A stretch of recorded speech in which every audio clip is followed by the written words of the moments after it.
Okay, the tuning sheet in Gran Turismo 7 is probably the most useful thing, but it's incredibly hard to understand. If you don't know exactly what you're looking at, it can be baffling. It's just numbers, words without any particular meaning, and it can be very confusing. But in this video, I'm going to go through every single setting and tell you exactly what it does to make tuning your own vehicles in Gran Turismo 7 fun, engaging, and you can get your favourite cars absolutely dialed in.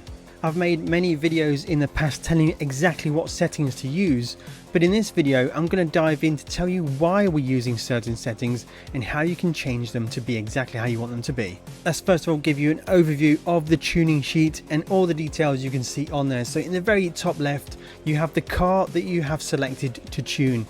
Beneath that you've got the drivetrain and aspiration. So in this one it's rear engine, rear motor, and it's turbocharged.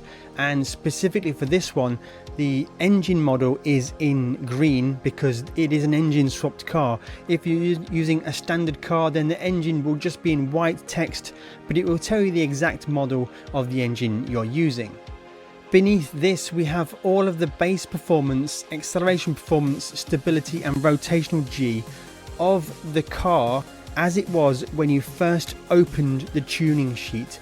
At the top here we have the triangle to measure the performance changes after we've made a change. So for example, let's make a change to the ballast. For example, we're going to add a load more ballast, and then we're going to click triangle, and that's going to remeasure the performance of the car. As you can see beneath here, the performance points of the car and the ballast that we have changed and the weight distribution, all of the numbers in blue have changed to show how it is different compared to when we first opened the tuning sheet. And we also have, very interesting here, so we can go back to settings that we've previously made. So if we made a few adjustments here to the power restrictor, done it retest, and then the output ECU retest, so you can see here now 4 dots that we can revert back to. It's essentially like the Control Z when you've made a mistake on the tuning sheet. So for example, I want to go back to what I had 2 previously, so we're going to click L1 to go back previously. The red circle shows we've gone back, and that goes back to the settings that I've just made here. So if I've made a mistake, I can press L2 to go back. If I actually think, no, I do want to go forwards, I can press R1 to progress those changes back forwards again. The other important thing to know with the tuning sheet is you can have up to 10 different tuning settings, and this is controlled by choosing the edit settings sheet. So for example, the options we have here, we can edit the name, so if we want to rename it, that's all good. We can choose to duplicate the sheet. Now what that does, that makes an exact copy of the sheet that you currently have. You can delete the sheet if you have 10 and you need to get a little less, or you can choose to add sheet. Add sheet is interesting because it adds a sheet to the exact default settings. You can call it whatever you want, it's not a problem. So I'm going to call it just settings. Good. Click OK, and now the sheet that has been added is the exact default settings that the car has, aside from a few important details, which are, for example, the engine that stays with the car forever, and also across in the far right of the tuning sheet, any of the permanent engine or bodywork upgrades remain on the car. So it's a brand new tuning sheet to the exact same adjustable settings, but the permanently installed engine parts and bodywork parts still remain on the car. And we're going to continue on the far right of the sheet, and we're going to go through these in detail. So up here we have propeller shaft. This is the prop shaft of the car. Some cars don't have it, but this is where you would choose the prop shaft. Typically the lighter the prop shaft, the more responsive the engine and the higher the PP. Clutch and flywheel, this is where you can install all the different clutch and flywheels. Again, as a lighter clutch and flywheel is just more responsive on the engine.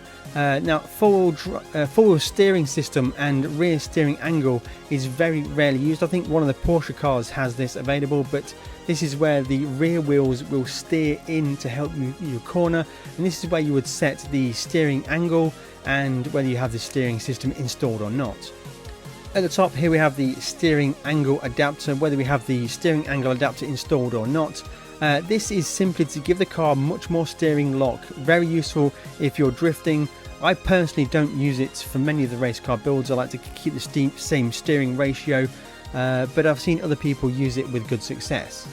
Heading down to the bottom here for brake balance, we have the option to install the brake balance controller. So the brake balance controller, in fact any of the items that you can choose from in here, need to be purchased from the tuning shop ahead of time before you can install them in your vehicle in this settings sheet. So the brake balance controller allows you to change your brake balance, how far forwards and backwards your brake balance is when you are driving, and typically a more forward brake balance makes the car understeer a little bit more on the brakes, and more rearward the brake balance, this makes the car oversteer a little bit on the brakes. Above this we have the handbrake. We can install the hydraulic handbrake or keep the stock handbrake. With the hydraulic handbrake installed, you have the ability to change the torque of the handbrake to be 100 or 66, I assume percent. Yeah, it is a percentage.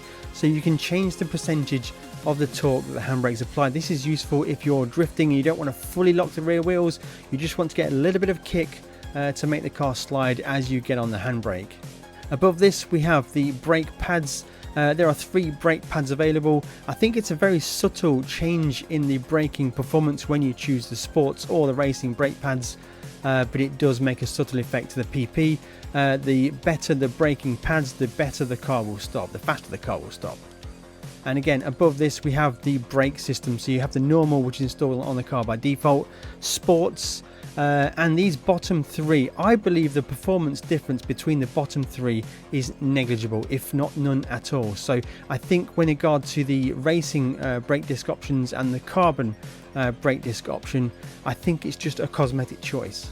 Above this we've got the exhaust manifold, not available to choose on this particular car, but you can choose from different exhaust manifolds. I think there's a racing manifold available. This basically just adds more power to the car. Silencer exhaust, basically it again allows you to have more power in the car, and air cleaner again, the highest specification air cleaner allows more power in the engine. Supercharger, there are a few superchargers available. This particular car and engine combination doesn't allow me to fit a supercharger, but again adding a supercharger gives you more power at a higher PP rating. Intercooler the same, the highest specification intercooler just gives you more power. Anti-lag and anti-lag system I can't demonstrate it on this particular car here, but if you have anti-lag enabled, it kind of hangs on the throttle a little bit to keep the turbo spooled up, to minimize the lag between getting on the throttle and the turbo spooling up to give you the boost. And when you have an anti-lag system installed, you can choose how aggressive the anti-lag system is, whether it's really aggressive or not.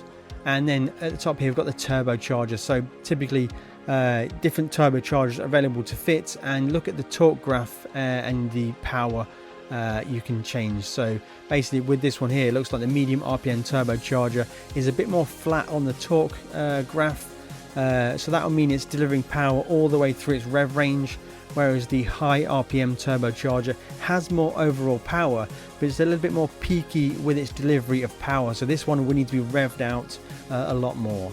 Now we've got the nitrous and overtake, not allowed in many of the races in Gran Turismo 7, but I'll explain it anyway. So when you have the nitrous fitted, you can choose how much power percentage of the NOS is delivered per second of the button being pressed. So typically the higher percentage is more power but uses the NOS much faster, and then lower the output adjustment to allow you to be a bit more subtle with the amount of power increase when you're on the NOS, but it just lasts a lot longer. So I would tune this based on how much of a performance increase you want and how long you want it to last for. For transmission, there are 5 different transmissions available. A normal is the standard transmission that comes stock in your vehicle. Close ratio low is a close ratio transmission, so it's much quicker between the gear shifts, and I think in this particular one we gain an extra gear. So stock in the Porsche 911 1981 version, it's 4 gears. Close ratio low is a 5-gear transmission, but they're all quite close together. It's much more suited to a shorter track. Close ratio is again another 5-speed transmission, but it's high gear ratio, so it's geared much taller, will allow a higher top speed but much broader distance between each of the gear ratios. Now fully customizable manual does allow you to adjust the gear ratios to be exactly what you want them to be. Now, the one with the manual, fully customizable manual, it still allows you to use clutch and H pattern. So if you've got your favorite car you'd like to drive and you still want to continue to use the H pattern shifter, then use fully customizable manual. If you choose fully customizable racing transmission, it only allows you to paddle shift or shifting with the buttons on the controller, or the automatic gears as well. That works perfectly fine, and it's much quicker gear shifts between them. Think of it like a DSG gearbox or some kind of quick shift gearbox.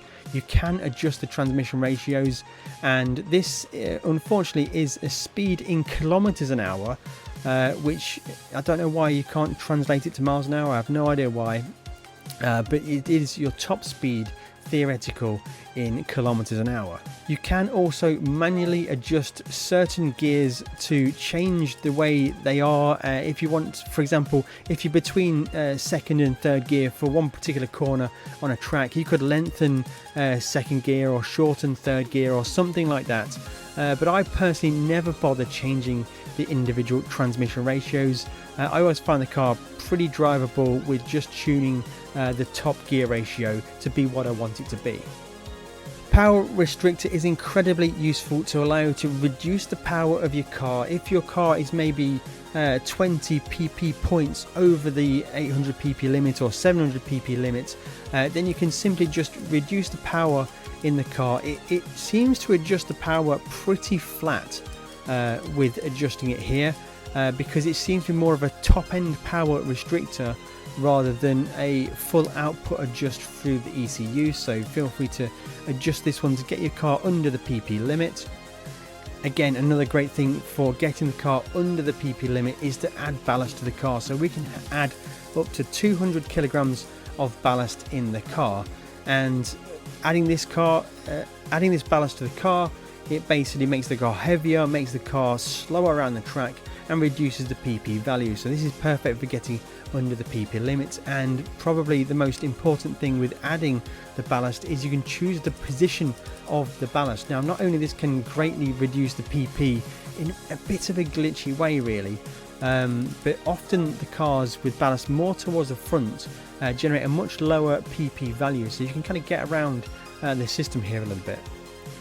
What ballast position also allows you to do, it allows you to adjust the static weight distribution of your car. Now, typically the weight distribution of a car, if it is kind of a little bit weight to the rear, like a mid-engine sports car for example, that will want to transfer a lot of the weight forwards and sideways as you get on the brakes and turn into the corner.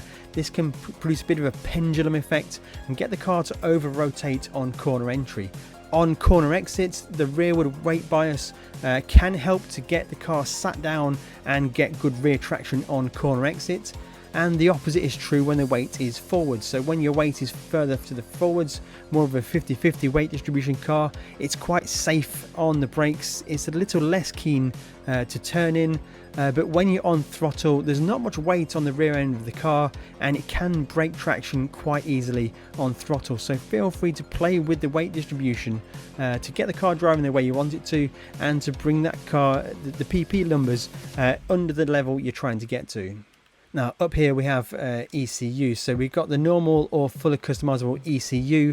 This is available from the tuning shop, and with a fully customizable ECU we can also down tune the power. Now you look, when we down tune the power on this one, the graphs stay exactly as they were, they don't change shape in any way, so it's quite simply a flat across the board way to reduce the power. I think this way is probably less good to reduce the power, because when you reduce it with a power restrictor, you kind of keep some low down torque, whereas the output adjust it flat across the board. Either way, both can be used incredibly effectively to reduce the PP to get under PP or even horsepower restrictions that are applied in some races in Gran Turismo 7. Next up we have Downforce. Downforce is the aerodynamic load that is pushing down on the vehicle as the car goes through the air. The faster you go, the higher the downforce is produced. So at slower speeds, the aerodynamic downforce effect will have very little effect, but at higher speeds you've got the aerodynamic load pushing down on the car. These downforce numbers are across the board universal. So for example, this is a road car with some aero parts on it. If we were tuning an LMP car or a super formula car, these numbers will be in the thousands, so it is quite comparable to see between the two. So most of the time it's a case of maximum downforce at the rear and then tune the front downforce to be what you want it to be. Downforce in Gran Turismo 7 works incredibly well to make the cars safe and easy to drive, especially with the road cars. It really does help to sort them out. More downforce to the rear will make the car understeer at high speed. More downforce to the front will make the car oversteer at high speed. Now onto the top column, we have a huge selection in this one, and there's so many things in this one incredibly useful. So first of all, you have the tyres. We've got a full range of tyres in Gran Turismo 7. We have essentially three categories. We've got the comfort tyres, which are on a lot of the road cars, the slower, low-powered road cars, sports tyres and racing tyres. So typically I think the sports tyres are good on cars that are maybe 600 pp and below. Tokyo Expressway World Touring Car 600 for example, sports tyres are really the sweet spot for performance versus PP limit. And then 650 and above, like the 700 pp builds and anything up, the racing tyres is what you want to use. We also have the two wet weather choices. So for the Le Mans World Touring Car 700, you're definitely going to want to use intermediate and heavy wet tyres, not to drive the car with, but have them purchased and in the pits waiting for you. When it rains, you will definitely need them. The wet weather performance of sports and comfort tyres isn't too bad, but if you're on racing tyres in the wet, then you're really going to suffer. And then we also have the two specialist tyres. So we've got the dirt tyres that were used on the dirt and rally tracks, and the snow tyres that are obviously used for snow. It's important to note that if you have dirt or snow tyres fitted, you cannot then drive on tarmac. It just won't let you enter the race, and vice versa for any of the road tyres. You can't use the road tyres in the rally or snow events. Now, closely hand in hand with tyres is the suspension type. There are 5 different suspension types available in Gran Turismo 7 for the street cars. We've got normal, that is the stock settings that come with the vehicle. Street, which is a little bit stiffer, a little bit lower, but all of the settings are fixed. You cannot change any of the settings. Sports suspension is, again, once more, a little bit lower, a little bit stiffer, but you can't change any of the settings. And then we've got height adjustable sports suspension, so we can adjust the height. This is the body height of the vehicle. We can adjust the compression damping a little bit, not too much, and also the rebound expansion damping. We can control the spring rate or the natural frequency, and we can control the camber. We do not have access to change the toe angles when using height adjustable sports suspension. And then finally, we have the fully customizable suspension, which allows us to adjust everything you can see here, and also it allows a broader range of adjustment for all of the suspension settings. When it comes to suspension settings, you have the body height adjustment. This is essentially how high off the ground the car will ride, and you want to get the car as low as possible without suffering any compromise on rubbing the body with the steering or bottoming out or anything like that. I usually go a few clicks lower than what's provided with the stock. You can run the rear a little bit higher than the front, and this will help to promote a little bit more steering. It likes to almost preload the weight transfer to the front of the car. For the anti-roll bar, this controls the roll of the car in the corners. So typically its default is around the middle. And if you want the car to roll less, increase this number. If you want the car to roll more, you can decrease this number. Typically a lower number will give you more grip, but it'll make the car a little bit more lazy to respond to driver input. It will roll before it takes the inputs, where if it's a bit stiffer, it'll be a lot less body roll, but the car will feel a lot more direct to drive, but ultimately in the middle of the corner you'll be having a little less grip in the car. You can adjust these independently front and rear, so a softer front will give you more general grip on the front of the car and give you a little bit more steering, and if you want a little bit more rear end grip, you can soften off the rear roll bar, which will make the rear of the car a little bit more grippy, certainly on corner exit. These next three should be considered and adjusted together, and that is the compression damping, expansion damping, and natural frequency. Essentially, it's the damping on bump, the damping on rebound, and the spring rate. Again, quite similarly with the roll bar, softer equals more grip, but it has a lot less responsiveness. All of these suspension settings kind of work hand in hand with the tyres you're using. The whole suspension system controls the weight transfer in the vehicle. When you haven't got much grip in the tyres, you want the weight transfer to happen to allow you to generate grip and make the car do the things that the tyres are really struggling to do. When you have a lot of grip in the tyres, when you're on the racing tyres for example, you will have a lot of body roll. There's a lot of grip in the tyres, which promotes a lot of weight transfer in the car, and then you want to use stiffer suspension to control that weight transfer. So all of this works together, and again, like with the roll bar, you can soften the front to get the car to have more steering, soften the rear to get the car to have more rear end grip, and play with it like that. Negative camber angle is now a bit of a mystery in Gran Turismo 7, because whereas once we could run some settings that would allow us to see what effect this camber has, there pretty much is nothing anymore. There's no telemetry available. All I can recommend for this one is just to set it to between 1 and 2 degrees, something along those lines, and you'll be good to go. And then at the bottom we have toe angle. This is when the front of the tyres points inwards for toe in and outwards for toe out. For the front, I'd highly recommend almost setting it to 0 every single time. You can go maybe 0.05 either way, toe in or toe out, to subtly give yourself a little more steering or less steering. Typically toe in makes the car more positive and keen to turn in. Toe out makes the car a little bit more safe. At the rear, I would never go to toe out at the rear. I think toe 0 is the minimum you would want to use, and you can probably safely go up to 0.3 degrees of toe in. Now I think 0.3 will be okay. Much more and you're probably going to suffer with the car trying to fight itself a little bit. More toe in at the rear is essentially more rear grip. So the higher this toe in number, the more rear grip you have. Then on to differential. We have 4 differentials available. We've got the normal, one-way LSD, two-way LSD, and fully customizable LSD. The normal is the normal differential with the settings that are specific to the standard car that you're using. So every car in Gran Turismo 7 will have a normal differential settings. The one-way LSD has a locking effect on a fixed locking effect on acceleration, but on braking sensitivity it's almost open.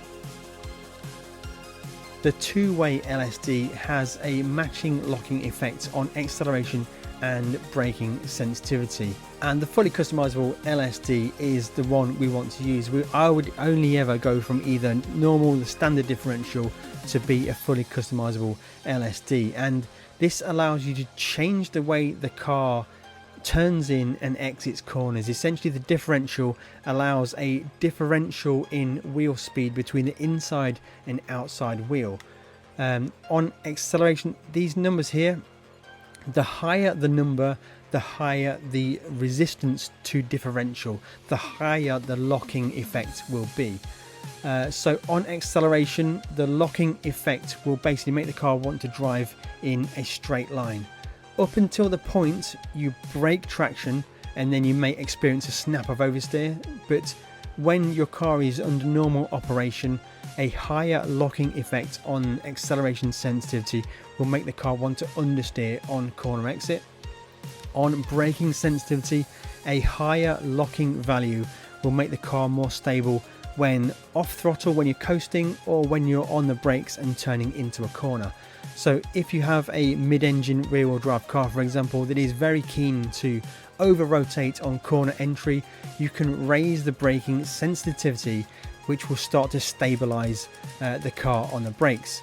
If you're driving a car that is very numb and doesn't want to turn in, then you want to lower the braking sensitivity to be as low as it will go, and that will free the car up on corner entry to get the car into the corner. Initial torque is a number, I believe, that is applied to acceleration and braking. So if I was to set this to say 20, for example, this would be applied plus 20 to this one, plus 20 to this one as well. So that's basically allowing you to provide a standard locking effect across all.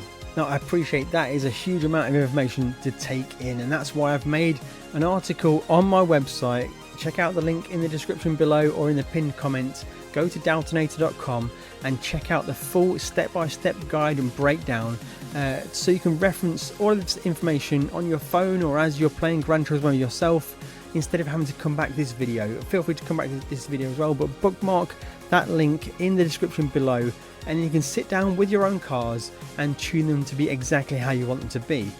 Have also covered other LSD settings in Gran Turismo 7 for four-wheel drive cars, which is another level of complexity. I've made a dedicated video especially for that. Go and check that out on screen right now. Thank you very much for watching, and we'll catch you in the next one.